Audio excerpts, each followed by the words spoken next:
In January, Wave 7 of the 4-inch line was released, and it was amazing. A new silver figure. Keep in mind the last silver figure was from Jazzwares, which was almost a decade before this. And then the first ever E123 Omega figure. These look great and were some of the best looking ones by far. 2.5-inch Wave 6 was also made, although they're just figures we saw before. Though February brought new figures like Supersonic and Classic Amy. They look really good, and I actually have the Amy. Pretty decent, though the articulation is a bit limited. Also, Wave 8 was released, with us getting a brand new Rouge figure, which was the second figure at first since the last one was from Toy Island. There was also a single release Walmart exclusive Sonic. Nothing special, just a single card Sonic. Something that's really cool is that for the second movie, we actually got a full toy line compared to the 3 things from the first movie. First in February, there was the first wave of the 4-inch figures. Sonic with a Snow Rider, Tails with a Blaster, Knuckles with a Snow Rider, and then Robotnik with a drone and coffee. These were different from the other 4-inch figures because they had elbow joints. There was also a pack of 2.5-inch figures, so just smaller versions of the 4-inch figures with just now less articulation, of course. Along with that, Buzz Bomber was also in this pack. A Tornado playset was also released that came with a 2.5-inch Sonic and Tails. A single set of plushes also came out. Sonic, Tails, and Knuckles. We would also see these 2 years later. A 13-inch Sonic and a Talking Sonic plush was also made here. Then finally, the last thing in February, a Speed RC Sonic, which was a Sonic figure on whatever this is. The month of March brought us a decent amount. There was this classic Sonic variant figure that has a interesting paint job. That came with a Sonic skateboard. Wave 6 for the plushes gave us a redesigned Eggman, with him now having a much bigger body. And then a pretty good Dark Child plush. April gave us 2 packs. Sonic Metal Sonic, Amy and Tails, and then Classic Sonic and Mighty. But that was it for April. I did forget something, and that was a Sonic Movie 2 playset. Eggman Robot versus a secret figure. P.S. It was Super Sonic. May had a single release with this tapping foot Sonic that would blink and tap his foot when put out in the sun. June gave us 2 new 2.5-inch figures, Eggman and Knuckles. June also gave us 4-inch figures of Espio and Egg Robo. It also brought single card releases of the movie 2.5-inch figures. Along with that, the last wave of movie figures came out. Sonic and Knuckles got re-released, but now they have the electric aura on them. Tails got his flying goggles, and then there was a Super Sonic. This is easily the best of the 2 waves. In July, we got a Classic Collection 5-pack. Tails, Knuckles, Amy, and Eggman figure. Also, a Flying Battery set came out too. I have this, and it's definitely one of the cooler playsets they made. There would also be a diorama set for this playset. Something that's really cool is this, the Sonic Advent Calendar, that throughout the days gave you accessories and special Christmas variant 2.5-inch figures. A pretty neat way to make Christmas variants. Another one of those special painted figures came out in July too. This Metal Sonic now has a metallic paint finish. In August, they re-released the 2.5-inch figures with accessories, but replaced Shadow for Mighty. Along with that, we got 2 new plushes. Ray and Jade Wisp were introduced to the plush line, and for being his first plush, Ray looks really good here. In September, Wave 9 for the 2.5-inch line was made, in which we saw the first figures of Classic Metal Sonic and Ray. Although when Ray first came out, his eyes were a bit skinny looking. That was later fixed down the road. For the 4-inch figures, we got a new variant Sonic, with a very strange expression, and a Ray and a Vector figure. This is definitely the best 4-inch wave in 2022. Wave 3 of the diecast vehicles was released, with only new vehicle being Knuckles. October gave us the 2.5-inch figures of Rouge and Dark Child, and then November brought us absolutely nothing. Lastly, December gave us a new Rhinobot Check Lane figure, along with Wave 4 for the diecast vehicles, where we got a new Vector vehicle. Now that was it for December, but there were some things that came out this year that didn't have a confirmed release date, so let's take a quick look at those. Wave 6 was released somewhere and gave us a new Chopper figure. Seeing that the other 2 packs came out in April, I guess the Sonic and Knuckles pack came out too. Shadow and Silver vehicles came out around springtime. Along with that, the second Sonic Collector's figure came out around that time, with the figure being based off Sonic colors. This actually came out in April, but I just didn't see it, and that's the Sonic Movie Collection, which has 3 Sonic figures in different outfits he wore in the movie, but these 2 don't have release dates. They're both 2 packs of Sonic and Knuckles, with this one having the Master Emerald. But yeah, that was it for 2022. Overall, pretty amazing year, but 2023 is something else.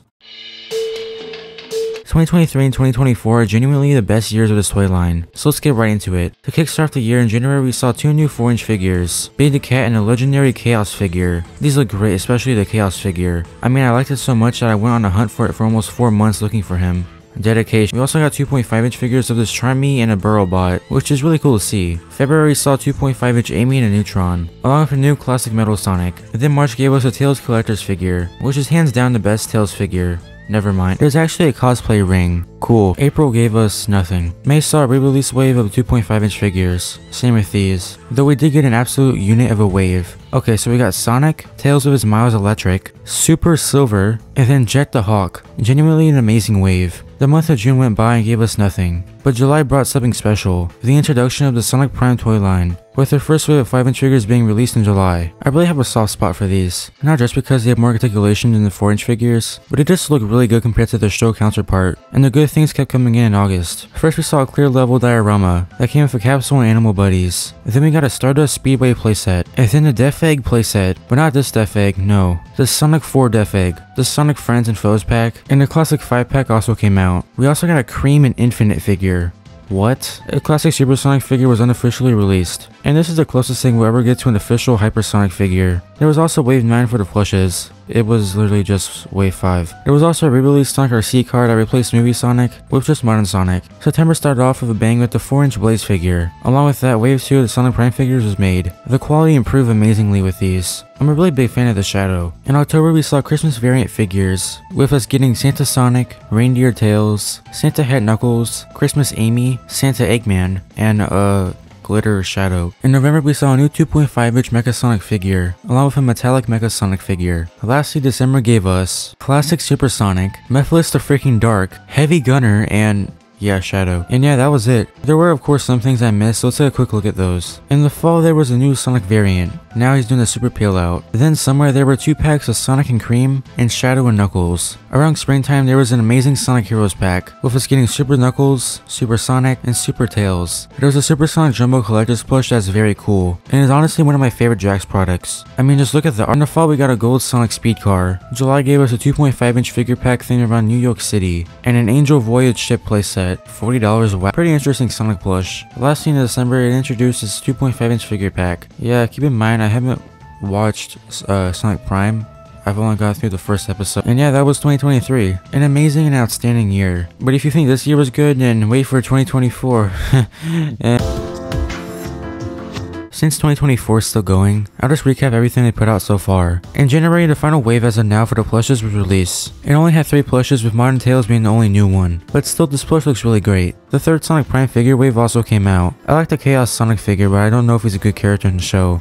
Somebody tell me. In February, 2.5-inch Vector and Caterpillar figures were made, along with an Easter variant wave of figures. Easter had Sonic and Tails, Hyper Knuckles, Easter Knuckles, Pink Dress Amy, Easter Eggman, and Pocky with a basket. The Sonic Heroes pack is actually really cool, since we finally get to see classic Knuckles and Tails in the 4-inch scale. Speaking of Knuckles, a collector's figure of him was made, which of course looks very good. March Saw Hog, Classic Knuckles, Metal Sonic 3.0, and Heavy King. Sadly, the last wave of Sonic Prime figures came out, and these look amazing. Should definitely pick these guys up when I get the chance. We also saw the last 2.5-inch packs. This one's my favorite. April gave us nothing, same with May. In June we got Ball-Hog.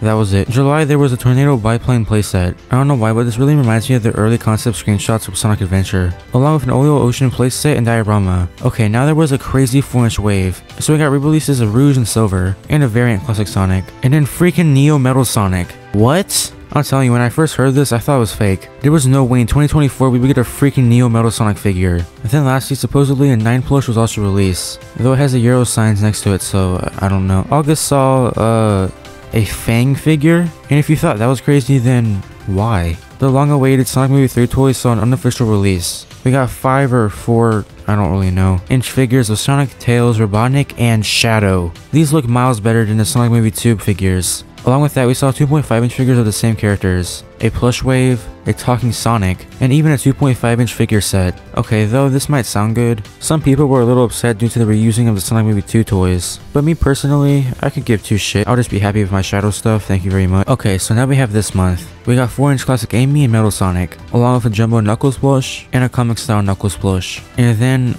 oh my god, a Sonic Ice Cream Bar plush. There was also these Goku erasers, and what even are these? I saw these at Target and I didn't even notice that they're from Jakks. There also has been some sightings of more Sonic Movie 3 merch, like this playset and Shadow on his motorcycle, and a Sonic plush with a blanket. I don't really know if this is Jakks, but I just wanted to show it. And before I end the video, we're also set to see Metal Virus Sonic soon. See, this is what I like. Do more variants like this is genuinely cool to see. And why stop there? We can get figures with Tangle and Whisper, the possibilities are endless. But that's it for Jakks as of now. I'm very happy to see how far this toy line has come. From mediocre bendy figures, to amazing sculpt figures and an amazing line of characters, I'm very impressed by Jakks Pacific. You know, I still remember going to a HEB and getting the Soccer Sonic bendy figure, and that was my first exposure to Jakks. Now that leads me to this question. Is Jakks the best Master Toy partner? In my opinion, yes, but just for the stuff they made. In terms of nostalgia, Tomi's my favorite since I grew up with them, just how other people grew up with Jazzwares, and others with Toy Island and Resource. So at the end of the day, yes, Jakks is my favorite Master Toy partner, but so is every other in their own ways. And I for one am excited to see what they make next. Keep the good things coming, Jakks Pacific,